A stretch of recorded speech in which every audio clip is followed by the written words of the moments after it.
girls, to another episode of Kayfabe Comparisons. My name is Mr. Knowitall, Daniel John Schafer, and I am joined once again by the king of the Kayfabe kickflip, Mr. Wex, breaking the Lawson. Wex, we had a week off, man. How you feeling? How you been? Feeling pretty good, and that week off was a hell of a week. It was like 100 degrees. It was pretty miserable. You know, we got some good weather going now. Nice cool breeze out there, not too hot, but, you know, still hot enough to maybe hit that poo, if you know what I'm saying. I was deep in the heart of Texas, if you will. It was very nice and thick. You've been working out, Wex? You've been lifting some weights? Actually, no. No? You're just flexing on us? I just been, running on the treadmill. That's about it. Just a big, strong guy? Big, strong boy? Yeah, I just been lifting boxes at work all day. That's all I'm doing. There you go. Doing man's work, throwing things around. That's right. Hell yeah. Hell yeah, man. Well, we sorry we missed you guys last week, but it was nice to have a little summer break. I'm hyped to get into it today, though. We got a lot on the plate, man. We've got news that we've missed out on. I know everybody out there on the interwebs is just dying to hear my take. That's why everybody listens to this show, right? Yeah, I'm excited about it, man. We're also covering Forbidden Door, the first New Japan AEW pay-per-view, probably first of many, just judging by how it went. So at least we hope. Maybe we'll just get a once-a-year type thing. That'd be fine, too. Yeah, man, Wex, how hype are you for the show? Man, there's tons of meat on the bone here today. Dude, honestly, it's one of the better AEW pay-per-views they probably had that we've had to review. And it was really good. And just like you said, hopefully it's a once-a-year thing. I've already heard rumors that the next one's going to be in Japan, which is awesome. Oh, yeah, that'd be very cool. I mean, just seeing those guys in that setting, too, I feel like is just something that everybody wants to see. I mean, especially considering how well that show went over in front of the AEW crowd. I can only imagine it would be just as awesome. Very different, though. I mean, yeah, well, hopefully the Japanese crowd can get to cheering again, because that's one thing, even Okada talked about it, actually hearing the crowd be able to, clap and cheer and shit. It's a whole different ball game. Yeah. Yeah, different is definitely the right word for it. It's a little strange to me. It's still, it kind of always has been. But yeah, man, I'm excited. I'm excited for this week's show. Yeah, so without further ado, man, let's get into my favorite section of the show. It's Wexley Spills the Tea. Mr. Lawson. How we so Lipton today? Is it Lipton? Are we still it's brisk, baby. Oh, it's brisk. Ooh, brisk. All right, a kiss of lemon, as they say. Yeah, the little claymation Die Hard. You remember the commercial? I do. Bruce Willis. That's where I was going with old guy. Yeah. So speaking of some old guys, the Vinnie Mac Saga continues. It's been a couple weeks since we've talked about it, but literally right after we recorded last week's episode, it was announced that Stephanie McMahon was stepping up as the new CEO. And then a couple more investigations came out, not only the ones that we talked about, but another investigation by a separate firm about basically mistrust in the board of the board of directors with their stockholders, lying and not giving out the right information and shit. Maybe goes back to some of that Saudi Arabia stuff that you remember they were kind of getting flack for because they wouldn't, the whole, So basically they're still getting investigated on even more stuff. And as you know, some old rape allegations from way back in the 80s and early 90s from that referee are coming back out again. So Vinnie Mac, you really can't catch a break right now, and the fact that he's appeared on Raw and SmackDown multiple times and just did nothing. Yeah. Yeah, I think that they're putting him out there on TV to kind of rub it in everybody's face. I think it's more for him. I think it's just I'm going to be on TV and do nothing, but I'm going to stay on TV as long as I can to remind people that I'm Vince McMahon.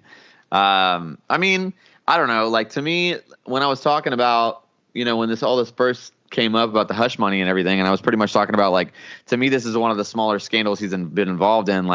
I was kind of talking about the rape allegation thing too, which he won that civil case or something. He won some kind of basically hearing. The statute of limitations at that time, because by the time she tried to do anything about it back then, so that's pretty much why I got thrown out. Yeah, I knew it was something like that, but I know that he was planning to countersue her before he got into federal trouble for the steroid scandal. So, yes, and I mean, it's crazy. Like, and speaking of that and the steroid scandal, like hearing that about her, which everyone's like kind of known about for years, and you kind of go into some of that Cream Team stuff. Have you ever watched those old Phil Donahue like episodes where, like, I've watched those before, and then like more stuff that comes out, I'm like, wow, like. It's crazy, man. Isn't really too crazy. Like, they probably are doing this crazy ass shit and have been for years. And like the fact that Pat Patterson got fired years ago due to allegations, and they just kind of like swept it under the rug and just brought him back in the 90s and didn't say anything. Just there's so much stuff. It's just, if y'all are listening to this, go check out on YouTube the Phil Donahue interviews with Vince McMahon about. There's a few different episodes like where they fired a guy that they did like this talent search for. They were trying to find a new commentator, a new like TV guy, and this guy was on TV for like a little while, like a year. He was the new guy that found the talent search, and apparently Pat Patterson and some other people made some sexual passes at him, and he was like, no, I don't want to do that. Then he got fired. Oh, and you can watch those Phil Donahue interviews. It gets intense, and it's some real deal shit. And when were the Donahue things? When did that happen? Oh, it was like in the 80s, like okay. Late 80s, early 90s. If I can find the link, I'll somehow maybe try to put it in the description or something. If I can link the video that I know about that shows it, but it's really damning just to see all that and then put everything together in modern day. And Vince just doesn't give a fuck. No, he doesn't care. I mean, he's like, I'm old at this point. I made it to this age. Like, what happens now? I don't care. Right. That's kind of how the vibe I'm getting. No, I think that you're dead on with that, and that is definitely the vibe that I'm getting as well. What else we got, man? Okay, some insane shit. So did you hear about this new documentary that's coming out? The Rock, his dad apparently has been banging a lot, and The Rock has 5 half siblings that all from Canada. He has this whole family he didn't know about. Rocky Johnson was out there in Canada laying the pipe, and The Rock has like 5 half siblings that he just found out about. And this new documentary's coming out called like Finding Rocky's Family, and it's fucking insane. Like, What? Rocky Johnson was laying the pipe all through Canada. You know, he was wrestling. Okay. Wait. So my question to that is, like, is it one woman with 5 children, or is it just several baby mamas? No, it's a bunch of different kids. Like, okay. So it wasn't like. So was he aware of them? No, I don't know, but if you see some, like if you look at the pictures of some of the kids on like the cover of the documentary, they look just like Rocky Johnson, like spit image, like more than The Rock, even, like crazy. Yeah. So he was just out here laying pipe throughout Canada. I'm pretty sure they were all from different people, like most of them. I could be wrong. He could have had a separate secret family of just 5 people, but I mean, dude, insane. Either way it goes, whether it was a one girl, many girls, The Rock has 5 siblings that he didn't fucking know about. Right. Which wild, man. Blew my mind. I was just like, what? That's wild. I feel like that's the biggest fear of any man, like, that has ever been remotely promiscuous, is that just like one day and like 20 years you're just gonna have some random person come up to you and be like, "You're my dad." Dude, I wonder how many other pro wrestlers have just like fucking tons of kids out here. Back in the day who were just. Yeah, it's a scary thought. I don't want to think about it for my own life. Wrestlers, rock stars, like people who are on tour banging. Yes, people that are tour in general. Yeah. Athletes, musicians, Yes, all them people. I wonder how. Yeah, there's probably more illegitimate children from semi-famous to famous people that we know about. But goddamn.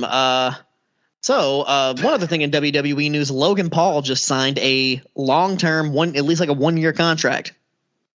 Yeah, I think it's like people. I think that a lot of it's publicity. I'm sure he did sign, but I'm sure it's just like okay, we're gonna use you here at SummerSlam. We're gonna use you at the Rumble. We're gonna use you at Mania, and it's like a 3 appearance deal. Like, I don't think it's like a professional wrestling contract, or like I don't even think it's like a Ronda Rousey thing.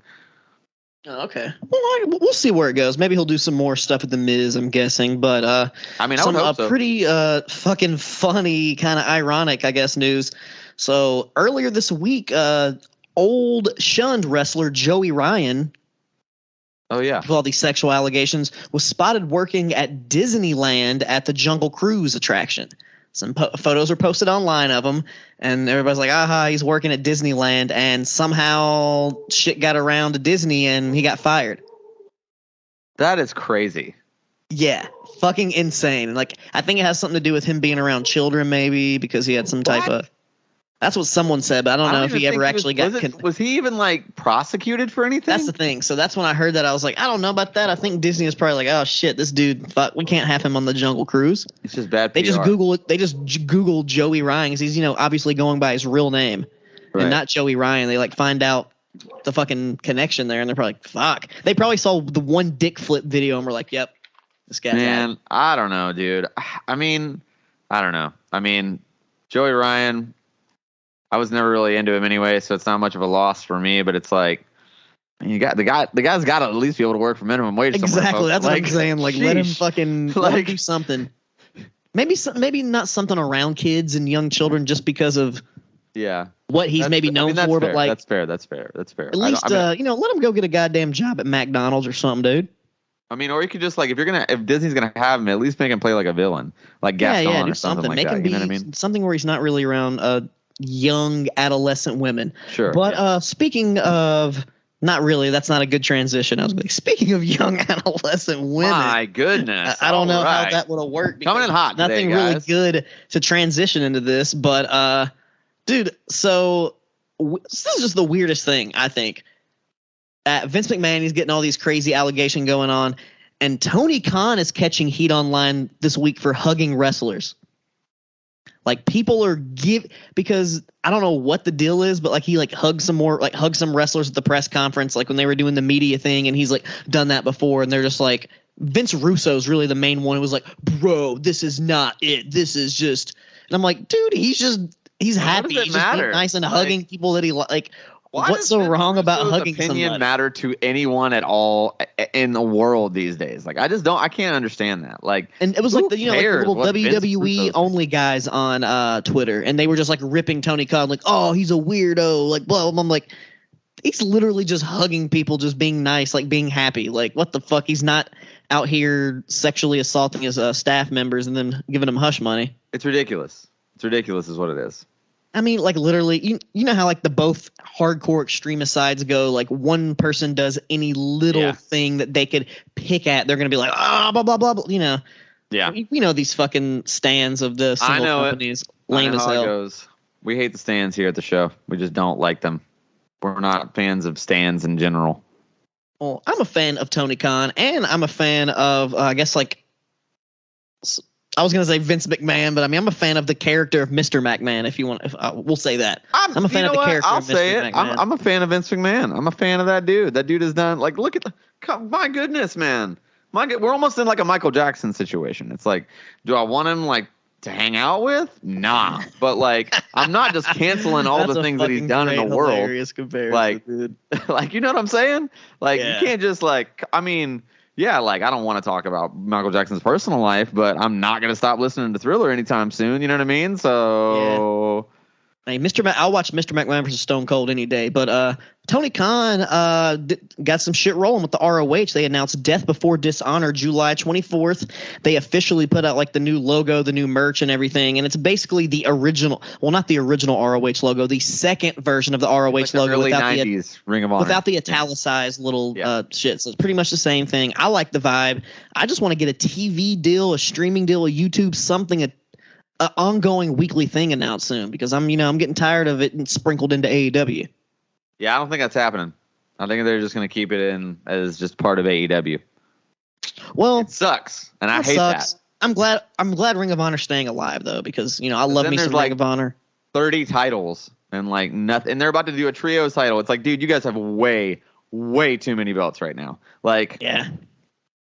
It's kind of getting oversaturated, but I mean, they have a huge roster. So as long as they can make, like you said, make it dark or something, an actual weekly something, if they can switch one of those, then I think you can maybe work that out a little bit more. Have more title defenses on YouTube. I agree. Like, kind of strictly move those ROH titles more to the YouTube shows. Yeah, I agree fully. I think it would work. That's the best bet. But I mean, so there's not much more in the AEW news. Alan Angels, number 5 from the Dark Order, his contract has expired. They did not re-sign him. And Blood and Guts was really good last night. Blood and Guts was, I heard it was great. I haven't had a chance to check it out yet. I do have it on DVR. Of course, I've seen the viral Sammy bump that's like everywhere. And it looks like a decent bump. I mean, it doesn't look bad. But it's, it was nice. It's a stunt bump, you know? It was safe enough. Yeah. I'll say that. And like not even just like the main show, but the undercard, dude, we got Christian Cage came out, cut a sick ass fucking promo, more on Jungle Boy, and then he introduced the new heel turn Luchasaurus. Yeah.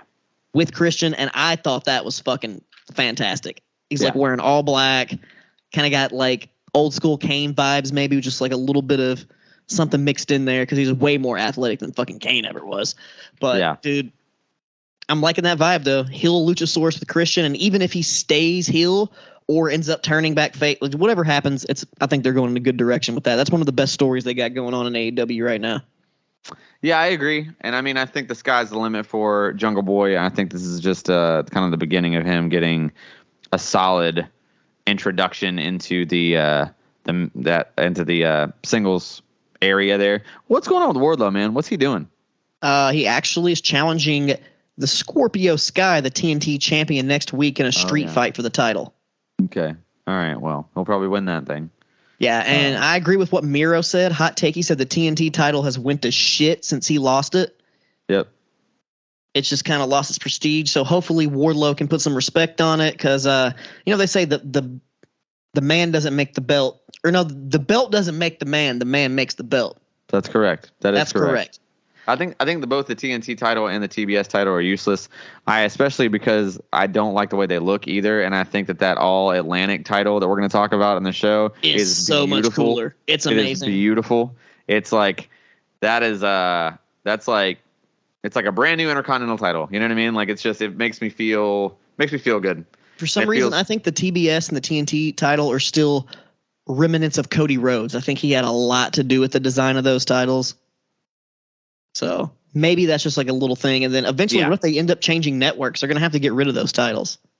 Yeah, I mean, I feel like they should just drop them. I think they should just stop talking about them and just pretend like they are just gone. Like, you know what I mean? Like, I genuinely think they should have some unification matches. Both women's titles get unified, and the All Atlantic and the TBS gets unified. Yep, I agree. TNT. Yeah. I think that would be the best bet. Yeah. Well, let's go ahead and get into goddamn New Japan Pro Wrestling X AEW, the Forbidden Door. All right, man. Without further ado, let's get into it. And we are in the thick of it. It is AEW's and New Japan's Forbidden Door pay-per-view. This is kind of our deep dive here. I will say I didn't like a lot of the hype leading up to this. I didn't think that the show was hyped as well as it could have been. There's a lot of injuries that happen. And, we see these major New Japan stars, and I feel like, at least from the outside looking in the beginning, it felt like this is not the best way to use this talent. This isn't going to work. This show's going to suck. I thought it was going to be I thought it was going to be a really long Dynamite, to be honest with you. What were your impressions coming into the show?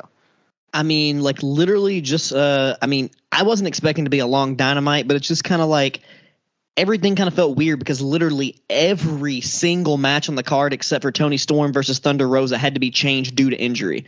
So, like, I knew they were gonna, dude. I know all these guys can work, but like, it had this weird, eerie feeling. Like all these injuries, I felt like people were it just had bad vibes going into it. But they fucking, like, just like you said, fucking delivered 100% on this shit.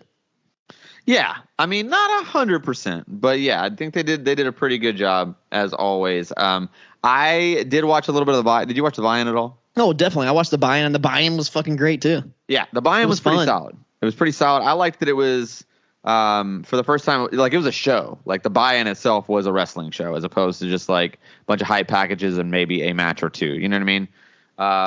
So I feel like that made a difference to me. I don't want to like really drag on the pre-show just because we have so much to cover. So let's jump right into the main meat and potatoes of the show here. It's Minoru Suzuki versus Minoru Suzuki and Les Sex Gods, Chris Jericho and Sammy Guevara with Tay Conti, or Ty Conti, whatever you call her, versus Eddie Kingston, Shota Umino? Yes. Umino. And Wheeler Yuta. And this match was surprisingly better than I expected. Dude, I thought as a six-man, I was like, this is a really good match, above average for sure. I wouldn't necessarily say it was great. I mean, it was still like a six-man match, and it didn't. or it I felt like it could have been a little bit shorter. I mean, we're almost 20 minutes in, and it felt like it was a really good opener. The work was great. I thought Sammy had some just sick bumps in that one that looked really good. Jericho looked really good. I think that the Umino Jericho storyline moving forward is something worth watching. I feel like that's going to be really cool. So I'm excited about it. Overall, I'm going to go 3 3/4, maybe all the way up to 4, but no more than 4 beers for me. Where are you at on this opener here? Hey, dude, 3 3/4, 3.75. That's exactly what I have. And almost I have like the same note. I was like, this is one of those matches I had like low expectations for, but it was fucking awesome. Yeah. Like it was a really great opener, good way to open the show. And like you said, I love that little long-term booking they got there with Umino and Jericho going back to Wrestle Kingdom, where he put him in the walls and beat up Red Shoes, his dad. You know, it's good. I like when they do that little long-term shit there. And dude, I can't get enough of Eddie Kingston versus Minoru Suzuki. I'd love to see maybe that in a singles setting, because it'd be pretty fucking sick. And dude, Umino is going to be a star someday. Like he just has that look, he can work great, and that fucking jacket is sick. And I love the Shooter nickname. It's a good nickname. Yeah, it really is. It was a good one. Solid way to open the show for sure. Let's keep it rolling here. The next match on the card is FTR versus the United Empire, which is the Great O'Khan and Jeff Cobb. And then Roppongi Vice, which I'm really happy that that's happening again. I think that this team just automatically is significantly better than Trent and Chuck Taylor. Oh yeah, Roppongi Vice fucking rules, dude. Roppongi Vice is great, and I feel like Trent and Rocky Romero just work way better than Chuck Taylor and Trent. I was very hyped. This match was incredible. I thought it was a really, really good match. I actually think that the Dax Harwood kind of getting hurt and them calling some of it on the fly, to me, actually improved the match, because I felt really invested in it, and it felt like as a marquee stan of my own self, like I felt like I was like, these dudes are having to call a lot of this just in the ring, because I'm sure a lot of their spots are different now, you know. So like, I thought it was great. I thought that the fact that, you know, Dax finished the match. I thought the fact that these dudes get the titles too, it's just, I mean, FTR they're already approaching like greatest tag team of all time territory. Like they're getting close. I mean, they've just, with all the, you know, if you just look at their jewelry box, man, I mean, look at all these belts that they've collected, like since they've been a tag team. I mean, I would say like this is the fastest rising tag team of all time, period. I mean, because they started in what, 2015, 2016. Yeah, maybe in the on main on TV. See, that's wild, dude. You know what I mean? Where were you at on this this tag team IWGP World Tag Team? What did you give it? What did I give it? Yeah, I give it 4.5. Dude, no way. I also gave it fucking 4.5. So we're 2 for 2 so far. Nice. And dude, I just love this match because I love the 3-way tag rules, to where there can only be 2 people in the ring, but there's 3 teams, and I kind of love that kind of like unpredictableness and the chaotic kind of shit that happens whenever you have that.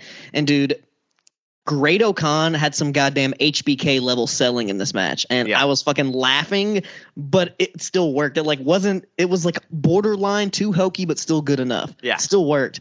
Yeah, and he even made a tweet. He's like, maybe I can be the Scott Hall of AEW. Oh my goodness! Oh, which great, nice little tribute there to Scott Hall. And dude, like you said, love seeing Roppongi Vice together, but like I knew they weren't going to win the belt. They were kind of the outlier in this match, but they all had really great work together. They all had great chemistry. Like that pop that Dax got when he came back from the back with his shit taped up, that was awesome. That added just an extra layer to the match. It just made it that much more intense. It was fucking great. Like one of the just fucking great tag team wrestling. Yeah, really good tag team wrestling. I mean, I'll say it again, dude. I think FTR will, if they continue on this streak, man, and they stay as healthy as they can, it's going to be, I mean, I feel like they're on a clean beeline for that number 1 tag team of all time spot, and they might just get it. 7-star FTR. Yeah, gotta love it. Let's keep it going here. The next match is for the inaugural AEW All Atlantic Championship. I like how all of these matches are kind of like, I thought the flow of this match card was significantly better than the last pay-per-view they put on. Mm-hmm. So I like this quite a bit. It's Pac versus Clark Connors, which is the first time I'd really ever seen him, versus Same here. Miro versus Malachi Black. I thought Malachi Black and Miro, there's money there. Like there's a feud there for sure. Oh, yeah, for sure. It's just built in. Very good. Clark Connors did more than hold his own. I was impressed with him. He felt like he fit. I mean, in the beginning, I felt like it was kind of like a who's this guy kind of moment. And by the end of the match, I felt like he was on an equal playing field with the other three guys, and that's saying quite a bit considering they're all three stars, you know? I think Pac is well overdue to be holding a title in AEW. I think he needs it, and I also think he'll be a great inaugural champion. Like, I think of, you know, like instead of doing like the king of the cruiserweights type thing, I could totally seeing him do like the king of the Atlantic or whatever, and like almost having like a slight like but serious piratey gimmick. Like I feel like that's a kind of a thing that he would pull off really well, just because he's got that sinister kind of voice, you know. Anyway, 15 minutes on the button, which I almost respected it like enough as it is. I thought it was great, man. I thought it was a really, really great match. It literally is like it was right up there with the tag team match to me. I gave it 4.5 to 4 3/4 beers for me. Okay, that's the first one that we're not completely on with, but I gave it 4 1/4 beers. Still pretty fucking close. Like it's only like half a beer off, but dude, you still really like the match. Yeah. And dude, just like you said, like Clark Connors, I really didn't know much about him. I've just like seen his name a bunch on like New Japan Strong and stuff. Like when I read about it or hear about it or whatever. But dude, he showed the fuck up and showed out. Like that spear through the table with Miro, the crowd went so fucking hyped for him. Like he got a solid pop, and dude, the pace was so good in this match. They never had like too much going on at once. Never like a bunch of super contrived 4-way spots. They'd like, you know, it'd be like a like a match, and then like two people would take over and then it was just really good fucking pacing. And Miro versus Malachi Black is gonna be fucking gold. It's gonna be money. Gonna be a great feud. I love the way they set that up. So and just like you said, I love seeing Pac with gold. I actually have 2 AEW Pac figures on the shelf right there. I just have 2 of the same one for some reason. Don't ask me why, but I do. I love it. But I love Pac, and that's good to see some shit from him right there. And I still have one of his ode WWE NXT Adrian Neville figures. Gotta love that. That's quality, man. That's quality. It's a throwback. Is it still in the box or? Oh, it's definitely still in the box. Yeah, hold on to that. Hold on to that thing. Tight. That's awesome for sure. Let's keep it rolling here, man. And the next match is another trios match. It's a 6-man tag team match. It's the Dudes with Attitudes. Which they talk about how, like, I guess Sting had done it in the 90s, but, like, I'm pretty certain that the most popular Dudes with Attitudes is Diesel and HBK, right? Like Diesel and HBK, that was their name, but yeah, Sting did that in the 90s with, like, way before that. It was, like, he had, like, Junkyard Dog and some other people. Yeah, I think it was, like, 1990 or something like that. And I don't know. They called that out, too, and I was like, damn. Like, you were burying Sting because you just make him sound so old every time you talk. Anyway, it's Darby Allin, Sting, and Shingo Takagi, yeah. And they're going up against like the one night only Bullet Club reunion thing. So it's El Phantasmo, the Young Bucks, and Hikuleo. Hikuleo he's more of a manager because he wasn't in the match because Hiromu Takahashi was scheduled to be in this match, but he got sick, got a fever, and they wouldn't let him get on the plane to come from Japan, so he had to stay back. Some bullshit. The match was good. It wasn't great. It was good. And I really liked the fake Sting in the rafters. I liked that they didn't. I was like, oh God, please don't like put him down like repel. Owen Hart style. That's what you were thinking? I was like, please God, don't do that. Like, so I thought it was a really cool idea to where it's just like spotlight. He's in the rafters. Lights go out again, and he's like jumping off the sign. Like that was really well done production wise. Like really smart. Really good. And Sting looked great in the match. And Sting continues to look good in all of his wrestling matches. Granted, it seems like he's only doing tags and like these 6-mans, but who cares? Like, honestly, this is genius of him. Like, don't have a bunch of these singles matches where you do show, you know, your age. Like, just make it keep it looking young, keep doing your thing. It's working for him for sure. Darby Allin looked great in this match. El Phantasmo was sold like a madman. It was good. The Young Bucks were good. Everything was good. It just felt like it didn't really matter. And it felt more like an entertainment match than like, I don't know. It's like coming off of that 4-way for the AEW title. It felt like, you know, each guy really wanted to win and like you're suspending your disbelief. And this just felt like more like a pro wrestling match. You know what I mean? And it was just like, it just felt a little more entertaining and a little less serious and just because of that, it felt like it didn't mean as much. Either way, I liked the match. I gave it 3.5 beers, but I don't really feel like I could give it much more than that. Where are you at on this one? I gave it a little bit more. I haven't ended up giving it 4 beers, and this is another one of those ones I was kind of skeptical about. But dude, literally, like you said, Sting always delivers time and time again. Like this version of Sting is like, it's becoming one of my favorite versions because like, I'm seeing the whole fucking run. It's not like, me catching the tail end of the run or tuning into TNA every now and then. Like Sting's fucking killing it here, and I maybe give it that extra half a beer because I'm an old school Young Bucks Bullet Club mark, and seeing them in the old gear doing their obnoxious multi-moonsaults just for the back rakes, like it just, and hearing Excalibur call fucking that, just classic shit right there. And El Phantasmo, he's never teamed with them before, and he like fit really well with them. Yeah, he did. Like almost too really well, which like I feel like maybe they should pursue something in the future there. I don't know. El Phantasmo's really good and very underrated. No, he's very, very good. I agree. His facial expressions they should be on a top tier television show, and he's not really getting that in New Japan. And I love his like basically his old school where he dances as he's walking the ropes and shit. Like, yeah, he has so much good, like great in ring, but some like just kind of like an Orange Cassidy. Got some funny shit, but he's still really good at what he does. And Sting no selling that super kick was just top tier. The crowd went fucking nuts for it. I just loved it. I thought it was just a nice, fun, exciting 6-man. 4 beers for me. It was really fun. I love the Young Bucks. Yeah, I mean, I thought it was really good. I thought 3.5 was good, but it's like, I don't know, when you have a couple. And I like it was a change of pace. It was more of a fun, entertainment, not so serious match. It kind of that's why the card was paced so well, because they just they knew how to work it. I agree. I mean, I like the match. I think it was a good spot here. I just feel like, you froze up. You know what I mean? It's just not going to happen.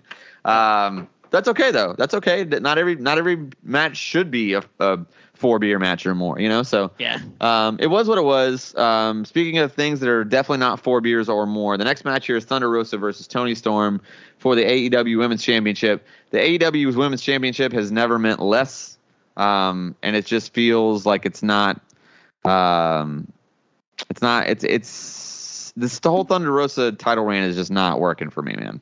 It's not working. I'm not saying it's her fault. I'm gonna say it might be her fault, to be honest. Maybe it is her fault. Maybe it is her fault. I just don't. I was kind of hyped about the idea that Toni Storm might be champ, but then I was like, I don't know. Toni Storm doesn't look like she has the same fire that she used to have. It seems like I'm not saying that she doesn't have a passion for wrestling anymore, and I'm not saying that. I'm certainly not saying that she doesn't have it anymore. But it's like I feel like I'm always trying to make excuses for why Thunder Rosa isn't matching up well with these other women, and maybe it's because she's not as good as everyone acts like she is. I'm just gonna go ahead and say that. That's kind of where I was gonna get at. Yeah, it's like there's so many women that I know can have bangers, and then it's like it looks like they don't care when they're wrestling Thunder Rosa, and it sounds weird, but like maybe it's not them, maybe it's just Thunder Rosa. But for me, it's not working. I felt like there was some really sloppy, lazy spots. It's actually below average for me. I gave it 2.5 beers. It just wasn't very good. I really wanted it to be good. I really liked the idea of Toni Storm possibly winning the title, but she seemed like lackadaisical as well. Just wasn't good. 2.5 beers for me. Where are you at on it? Well, literally, this is one of the only 2 singles matches on the entire card, and even though it was way better than Thunder Rosa's last 2 title matches, her and Storm had like a slight better chemistry, but dude, Thunder Rosa's just not it. I don't know what it is. Like, she's had good matches in the past, and like, I don't know if she's on a lull, but I maybe think it's like, maybe she just had, I've heard from people that, she kind of has an attitude, and people don't like working with her. And that could also cause like if you don't have good chemistry there and you're mad at somebody, it could affect the match. Yeah. And like, I've seen her have good matches in the past, but like you said, her title run has been lackluster. I think Toni Storm winning the title would have been the right move, because I feel like Toni Storm has her match with Britt Baker was really good. So yeah, like, I don't know. Thunder Rosa, she's had her run. I think it's time to take the belt off her. put it on somebody else and, inject some life into this women's division, because Thunder Rosa, just like her being from the graveyards of Tijuana, she's taking this shit straight to the grave. It's dead as hell. Yeah. I mean, it's just not working, man. I mean, maybe that's what it is. Maybe she's rubbed people the wrong way. Maybe not. Maybe it really is just like a situational thing, and it's just not. She's just got really bad luck. Maybe that's what it is too. Either way, it wasn't what it could have been or what it should have been. Her last good match was that cage match with Britt Baker. Yeah, that was her last good match. I mean, Britt Baker to me is unarguably the best women's wrestler in AEW. Because Britt Baker's fucking good. Yes. I want to see Britt Baker. I want to see Riho back in the mix. Let's get some good shit. Yeah, I don't know. I feel like they need a definite boost in the women's division. Period. They got Ruby Soho. Like, they got people. Yeah. They ain't booking right. Yeah, I'm not really sold on Ruby Soho either, but we'll get there at some point. The next match on the card here is my match of the night. It's Will Ospreay. Me too. Match of the night for me. I'll go ahead and say Orange it. Cassidy.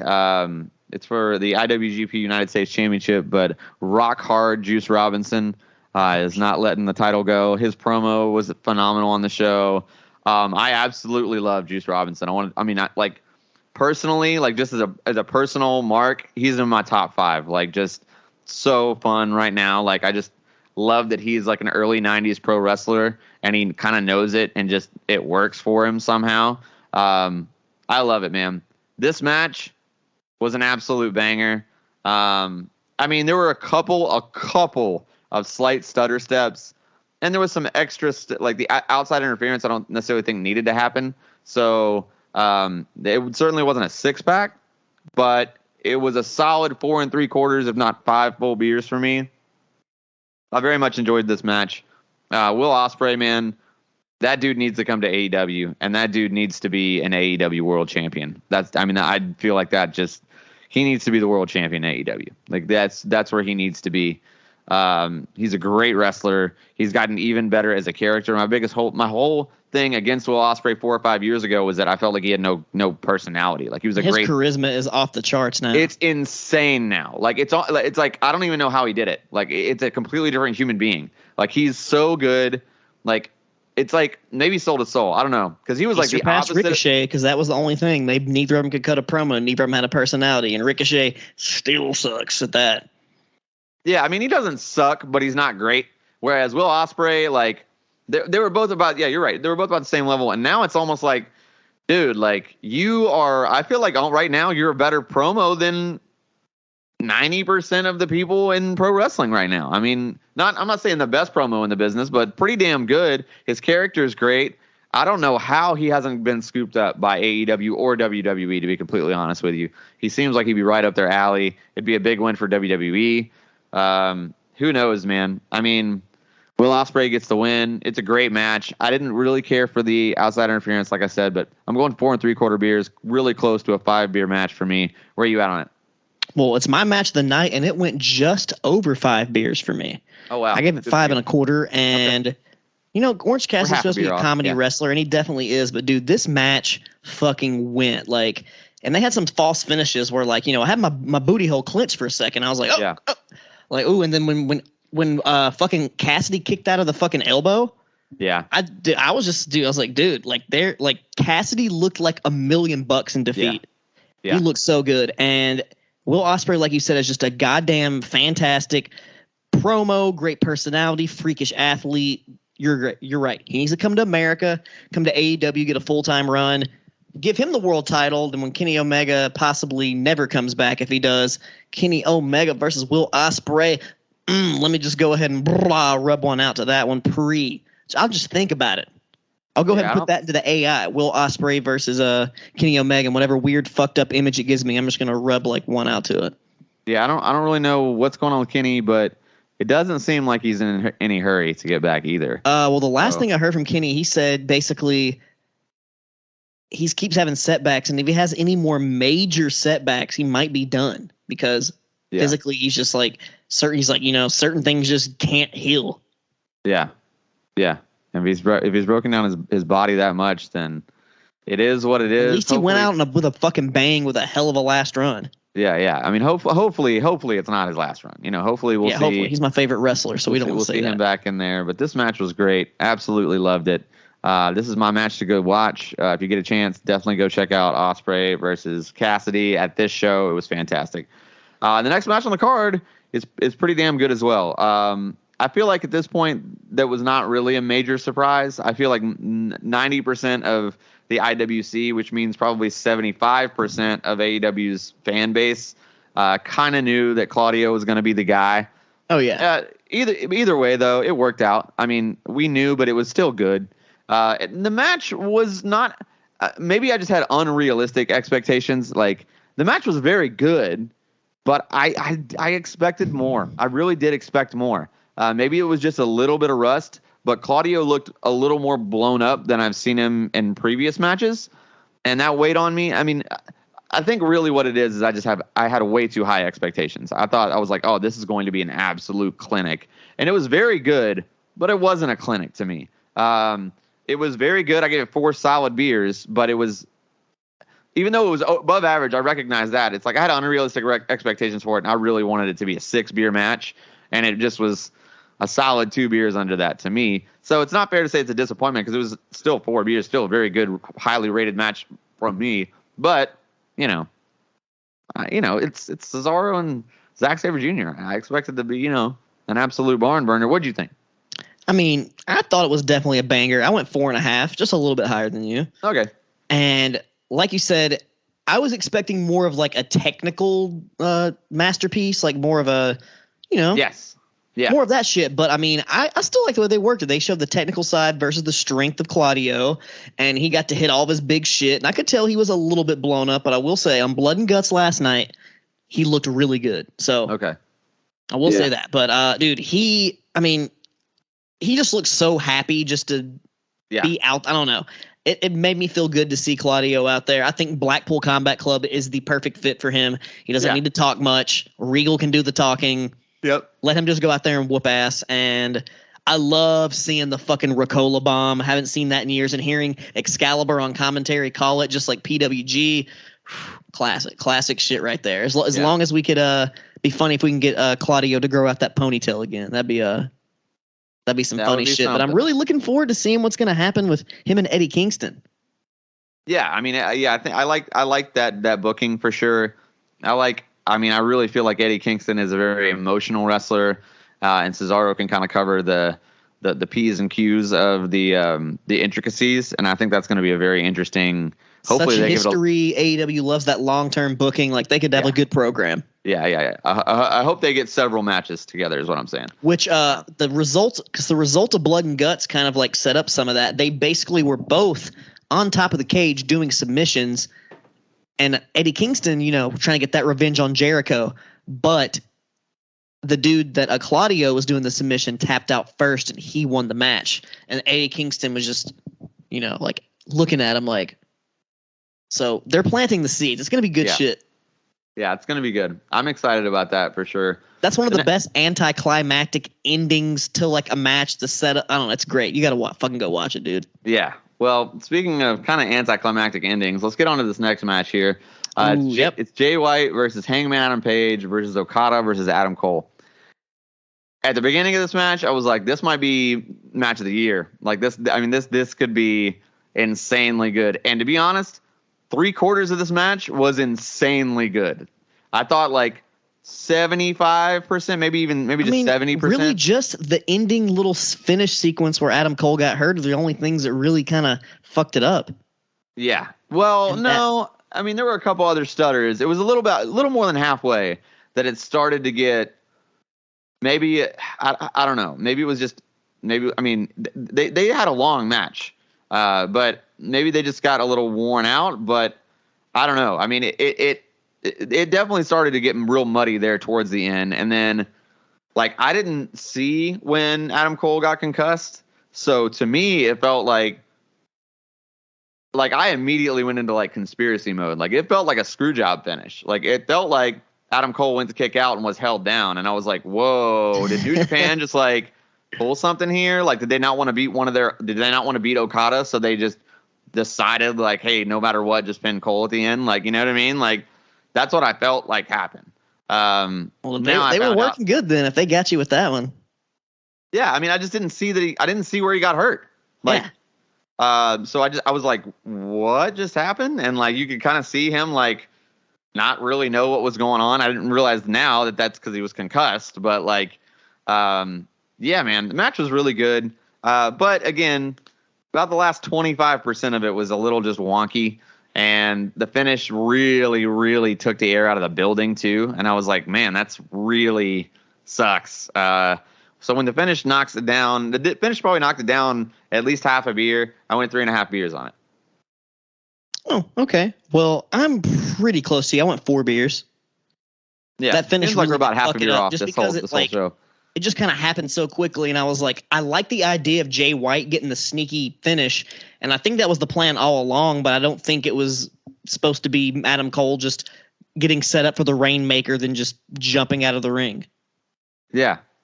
Like I was he just fell down. He just fell down. Yeah, he just fell down. Like that would definitely. I'm pretty sure Adam Cole was supposed to get hit with the Rainmaker, and then Jay White was supposed to go in there, hit the Blade Runner, then pin Adam Cole. I think that was the plan all along, but it just didn't work out. Yeah. Well, I mean, now that we know, and it is what it is, obviously all the controversy and like things that ran through my mind are not even real anymore. I understand what happened. Sometimes it just happens, man. It ain't ballet, as JR likes to say. So, yeah, I mean, that Hangman moonsault Adam Cole super kick is just so clean. Yeah. Just perfection, baby. Yeah, it was very good. I will say, though, even if that was the plan, man, they have not been booking Adam Cole well. Well, he's injured, and I think this was kind of supposed to be his last match he was going to have until he took some time off, and they didn't know he was going to get a fucking concussion. Well, here we are. That's what happened. You know what? It's not called forbidden for no reason. Yeah.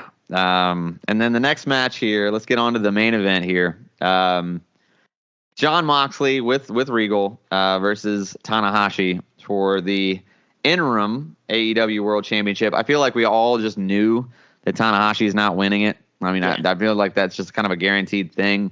Really hurt the match. I don't think that Moxley can work up to the level of Tanahashi, even though Tanahashi did try. It wasn't great, and somebody needs to tell Jon Moxley he doesn't have to bleed every time he's on television. Like, it doesn't have to do it every time. I really don't feel like it was even necessary for him to have gotten bloody in this match. It would have been fine without it. Didn't add anything to it because it's so stale at this point, in my opinion. I didn't like this match, man. Big surprise. I gave Tanahashi. I went in the middle on it because of Tanahashi because I thought Ace was great, but Moxley, even though he has been getting better, he was back to his old ways, his old movements, his old shoulder rolling, stupid. I don't know. Just I didn't like it at all. I don't like putting the title on him. I don't think he even should have been in the match, to be honest with you. Should have been somebody else here instead of Tanahashi. Literally, well, I guess you can't do that because Adam Cole's taking time off. But, I mean, even if it was Page, getting Adam Page the title back, I feel like that would have been better. I feel like Adam Page versus Tanahashi would have been a better match, too. So, yeah. Either way, 3 beers. Where you at on it? Hey, I mean, I'm only a little bit higher than you. I went 3.5 beers, and by the time this match comes on, I'm fucking drunk. I'm multiple shots deep. You're lit up. 4 or 5 beers, smoking weed. You know, I was real deep off in it, and it was going really slow for me until Moxley started bleeding. And if I'm drunk and I'm seeing blood on wrestling, I'm like, all right, it's getting hell yeah. And it really did pick up from there. I don't know, the blood just kind of injected a little energy, and it made it like, I was like, all right, I was really into it for that moment. But then the ending with the Jericho and all like the bullshit, like that really soured it. I was like, it should just been Tanahashi, Moxley shaking hands, like, respect, you got the belt. The match ended. There was like a lot of time before Jericho hit the ring. There's just exactly. It was unnecessary, and just like you said, Tanahashi could have went up against anybody else in the Blackpool Combat Club, and it would have been a 5-star, probably. Like literally anybody else. Wheeler Yuta would have been a better match than this. Jericho would have been a better match. Yeah, I mean, they have a proven track record. Moxley, I don't know. Like you said, we knew what the outcome was going to be. It just didn't hit right. It was a bad style win. I know. I agree. You don't need to bleed every time, but when I'm drunk on pay-per-view, I want to see a little blood, and he gave me what I wanted, so I'll give you that, Mox. You are getting better, in my opinion, but you slip up every now and then. Danielson and Claudio need to slap a little sense into you. Yep. And we'll get back on track. my hope here is that with Moxley being the interim champion, that we actually get Blackpool Combat Club becoming a heel faction and they just ditch Moxley altogether.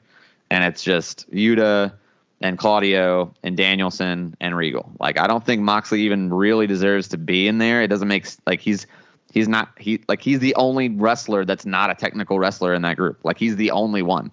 It just doesn't make sense. Like, he's the only brawler. Everybody else can pretty much do it all. And plus, like, even like the tag team of like Moxley and Danielson made no real sense to me. I mean, it was like, now granted they had a couple really good matches, and so I was like, okay, I can get behind this if the match quality stays this way. But then, you know, Moxley's gonna mox. So it's like, I mean, it's just not his style. I mean, even him getting better, like he's a Stone Cold. He's not a Stunning Steve. You know what I mean? Like, he's not that guy. Like, he's not. I mean, maybe Moxley used to be that guy in CZW, but he's not anymore. And it just doesn't. I don't know. I really don't think he fits in that club. I really also feel like they need him to be a babyface, a true babyface.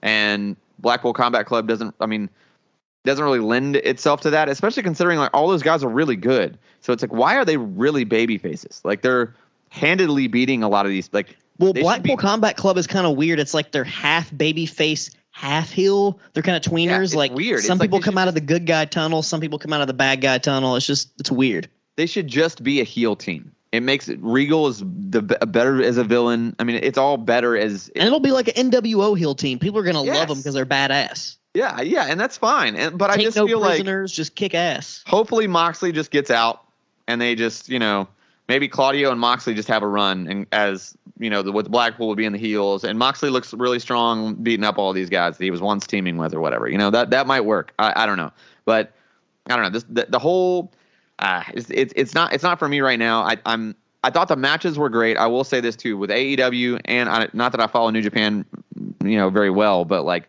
I feel like a lot of the stories are kind of suffering in AEW. Like, they do have some good ones, but like, it's really more about the wrestling and the card, and that's fine. But it's funny. Kenny Omega said in an interview like yesterday or today that he was like, pro wrestling's changed and it's not more story based. It's a lot more about like the in-ring action, which, hey, I understand things change over time and things are going to be different. It's both though. Like, to me, it is both. I mean, but honestly, I'll say this week when you got on Dynamite and they got back to just promoting their promotion, and I have to interject the storylines from New Japan, they got back on track. Like, the stuff with Christian and Luchasaurus was really good. Like I said, they set up the match for Wardlow next week. They're pushing things back in the right direction. So, and they had over 1 million viewers last night. So, I mean, hopefully this had a nice little like shot of adrenaline into AEW, and they'll be moving in the right direction. Yeah, I mean, and I hate to say this, but I do feel like the people that are doing the best story stuff, well, it would have been MJF, but he's not on TV right now. So to me, the best stories are the older WWE guys, like the Christian storyline, like Jericho Appreciation Society. Yeah. Like, I mean, that's, because they're the vets. They know how to fuck it. They've been doing it for so long. Like, and don't get me wrong. Like, I want to me, what AEW should be is 96, 97 WCW, except with also really good main events. Because those undercards were great, and there weren't a whole lot of stories going on in the undercards, but there were a few, and those stories were really well told, and the main event was an awesome story and an awesome match. You know what I'm saying? As in WCW, it was a good story, but the matches were terrible. But it's kind of you need the best of both worlds. Yes. Like, honestly, it's like I want AEW exactly as it is, except I want Cody Rollins to headline AEW. You know what I mean? Like, I feel like that's what it is to me too. Like, when people are like, when Omega says those kind of things, it's like, well, I think Cody Rhodes and Seth Rollins just completely proved that you can do both. Like, people were casual fans that don't even care about AEW were completely invested in the story of Rollins and Rhodes. It made sense. They told it really well. The promos from both guys were really, really good. And all of their matches were bangers. I mean, every single one of them. And one of them, the dude had a torn pec. Like, I mean, you can't beat it. Like, there's no, and to me, like, all AEW has to do really is fix their main event card. Like, I mean, I know they've been plagued by injuries, and like, there's nothing you can do about that. And I'm sure it would be totally different if it was Tanahashi versus a healthy CM Punk. Dude, you know, like, and I want to say one of the main reasons why Cody Rhodes and Seth Rollins can have that good mix of both, because when it comes down to it, like, they have the same mentality as more of the AEW people. Those are their people. Yes. Those are the people, especially Totally. Rollins. Like, he came up with a lot of these people. Yeah, Cody Tyler spent Black, a lot of time. Like, they have that same. They understand wrestling in the same way. They don't have that I'm strictly like I'm a pure WWE sports entertainment guy. Like, they've experienced both, so they know how to mesh both together. Which it's kind of rare that you have two people like that who have been on kind of the opposite spectrums of it. Like, you had Cody who came up in WWE, but then went to the Indies, went and had that lifestyle with all those dudes. Rollins, the opposite. He came up with those dudes and then went to WWE. It's just they have a different perception of everything. No, I completely agree with you. And I think that you're totally right. I think that a lot of their background has everything to do with why the chemistry works so well between those two guys. Rhodes. Yeah. I mean, I also think that, the Dusty, I mean, they touched on it in their program, the Dusty, like, kind of catering and lending help to young Tyler Black to become Seth Rollins, all the while Cody Rhodes is being Stardust and not really getting that kind of direction from his own father. And it's like, I think there's so much, and there's like, dude, there's still so much money in that. Like, that to me is, I mean, that can be 4 or 5 year long run. Hopefully the title's involved at some point. Hopefully the Winged Eagle's involved. But when we're talking about that, it's like, when we're talking about AEW titles, like, they got to do something about the world title picture, man, because I have zero interest in seeing Jon Moxley versus CM Punk for that unification. Zero interest in that. Like, we all know that CM Punk's going to win it. Yeah, but who can, like, dude, I have no desire to see CM Punk, Pipe Bomb Punk versus Dean Ambrose, and I feel like that's what we're going to get. Well, that's going to be AEW's mission. Until that happens, they need to do something to make you excited about it. I agree. This is the challenge I'm laying out to Tony Khan. Some type of storyline, some type of fucking program, a few things. Put it on Cesaro. Even if it's short term, people will love you for giving him the world title. He deserves a world title run.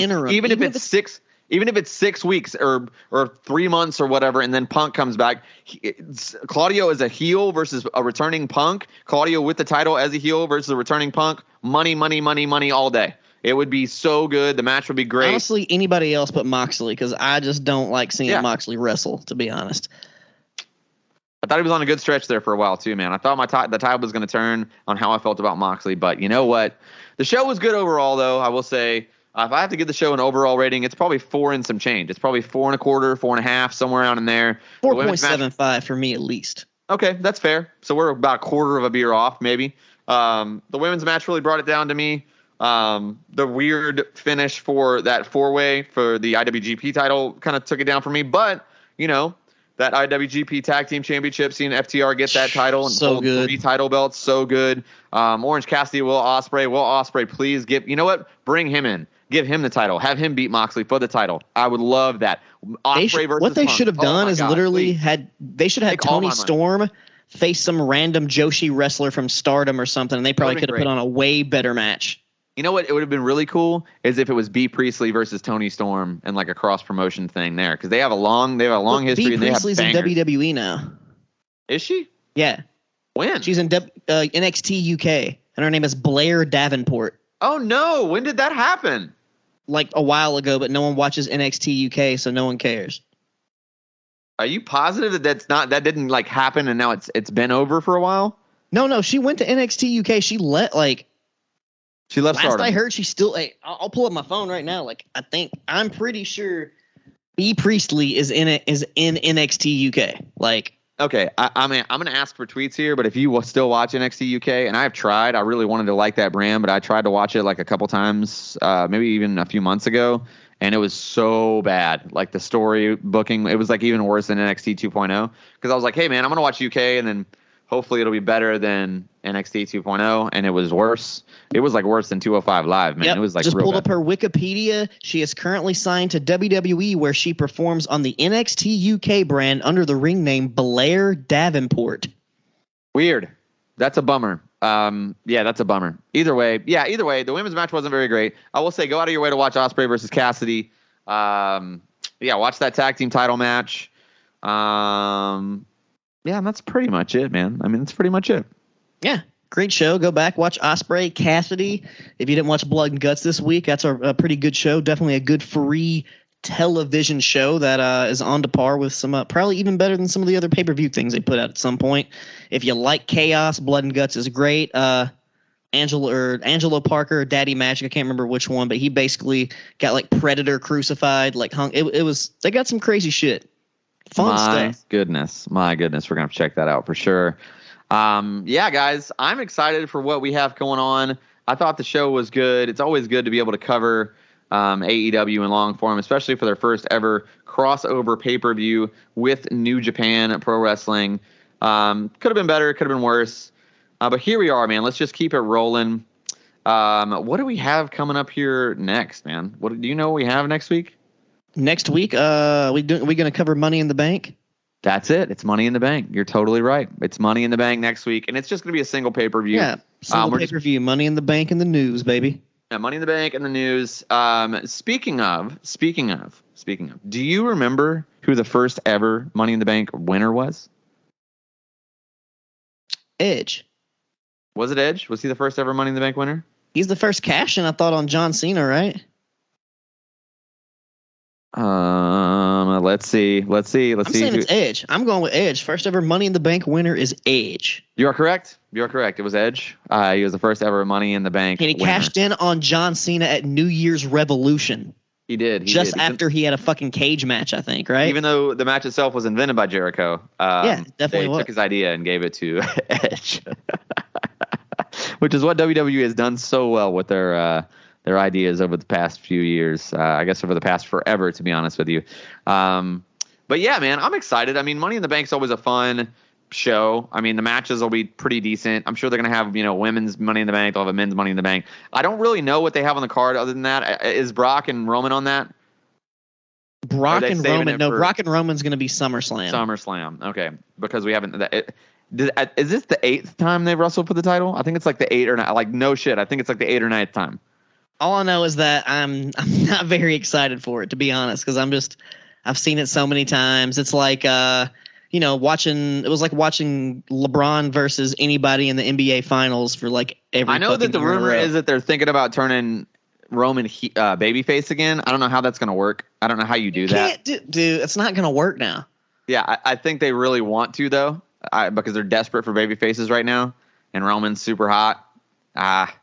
I don't know how they do it. I mean, did they get the Usos to turn on him and like Heyman joins Brock and that all works with them and Brock turns heel? I don't know. They're going to have a buried alive match and then he's going to come back at the next pay-per-view on a motorcycle. I like that. But with short hair. Short hair. That makes sense. Because, it's his yard now. It is his yard now. Yeah, well, we're going to cover Money in the Bank. That's what we're going to do next week. It's going to be a fun time. The news and the notes are always going to be the funnest time. As always, we'll try to get some trivia in there. You can always find me, your boy, Mr. Knowitall, Daniel John Schafer, at Daniel Daybreak on literally every social platform that exists. All one word, just at Daniel Daybreak. You can always find the show on Twitter and Instagram at KFabeCom. You can find the show on TikTok at KFabeComPod. And we're just good old kayfabe comparisons on Facebook and on YouTube. Be sure to go hit a like, subscribe to the podcast, subscribe to our YouTube, follow us on TikTok, on Instagram, on Twitter. We're going to be trying to reach all the masses that way through the socials these days. Wex, where can people find you, man? As always, you can find your boy Wex at Wex Breaking the Lawson on all of your social medias. And speaking of TikTok, we're almost up to 200 followers.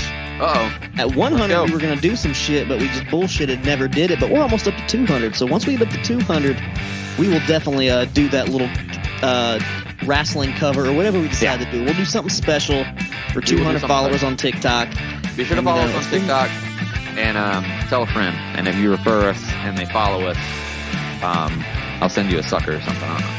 Been getting a lot of engagement on there. I've been posting a little bit of skateboarding lately with some wrestling music, trying to cross promote, trying to bring everybody over together. I'm into it, man. Sounds like a good time. Well, you know what? That's gonna do it for us this week. We will see you guys. We will see you guys next week. We're out. Peace.